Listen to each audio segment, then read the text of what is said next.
क्या कभी आपको नहीं लगता है कि हमारा जो एजुकेशन सिस्टम है, शिक्षा व्यवस्था है, उसमें कुछ बदलाव होने चाहिए? बच्चों के सिलेबस में कुछ चेंज होना चाहिए। जो हमारे सिलेबस में हिस्ट्री, ज्योग्राफी, इकोनॉमी, पॉलिटी, मानता हूँ इकोनॉमी का बहुत बड़ा रोल है, इकोनॉमी एक इंपॉर्टेंट सब्जेक्ट है।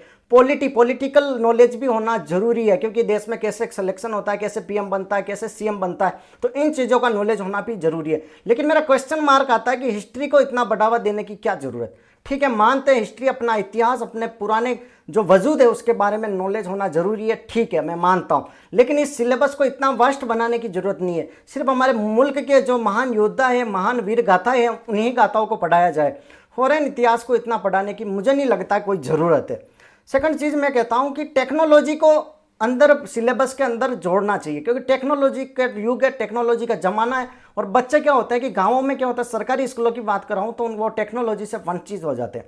जो प्राइवेट स्कूलों में पढ़ते हैं बच्चे, तो उनको टेक्नोलॉजी का एडवांस नॉलेज होता है, एडवांसमेंट होता है। प्लस मैं कह रहा हूँ कि सिलेबस में गवर्नमेंट की सारी स्कीम्स को ऐड करना चाहिए। सरकार क्या स्कीम चला रही है, सरकार की कौन सी योजनाएं, इससे कैसे गरीब लोग फायदा उठा सकते हैं, ताकि अगर वो, क्योंकि कई सारे गाँवों में ऐसे होते हैं उनके पेरेंट्स अनपढ़ होते हैं, दे आर नॉट एजुकेटेड, तो उनको पता नहीं होता सरकार कौन सी स्कीम चला रही है। और आप जानते हो कि कालाबाजारी सब जगह, भ्रष्टाचार सब जगह, हर कोई हर किसी का नाम चलाकर पैसा कमाते हैं, कमाई करते हैं, ये सब जगह होता है, नॉर्मली किसी से छिपी हुई बात नहीं है। लेकिन अगर उनके बच्चों को पता होगा कि ये स्कीम है, इसका फ़ायदा हम उठा सकते हैं, सरकार गरीबों के लिए ये ला रही है, लड़कियों को पढ़ाने के लिए स्कीम ला रही है, तो ऑब्वियसली यार हमारी एजुकेशन रेट जो होती है ना, एजुकेशन रेट, वो भी बढ़ेगी, लड़कियों को ज़्यादा से ज़्यादा शिक्षा दी जाएगी। क्योंकि अभी लोग अवेयर ही नहीं है कि वाट गवर्नमेंट क्या स्कीम ला रही है, कितना गवर्नमेंट फंड देती है। ठीक है, सेकंड में क्या मेरा मानना है कि बच्चों को करंट अफेयर से अपडेट रखा जाए। करंट अफेयर, क्योंकि आप क्या करते हो, ग्रेजुएशन हुआ, उसके बाद सिलेबस में चीज़ें क्या है कि साइंस वगैरह पूछेंगे, उसके बाद करंट अफेयर,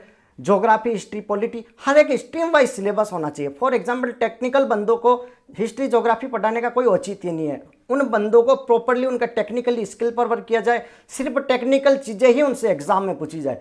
आप जो अदर सब्जेक्ट अंदर इनरोल करते हो, अदर सब्जेक्ट को अंदर जोड़ते हो, जिससे मुझे नहीं लगता कुछ इफेक्टिवनेस आती है। तो आपको एजुकेशन सिस्टम में तो चेंज करना पड़ेगा। फर्स्ट चीज़ है आपको टेक्नोलॉजी को अंदर जोड़ना पड़ेगा। सेकंड, करंट अफेयर का एक चैप्टर स्टार्ट करना होगा, करंट अफेयर की क्लासें भी लगानी होगी।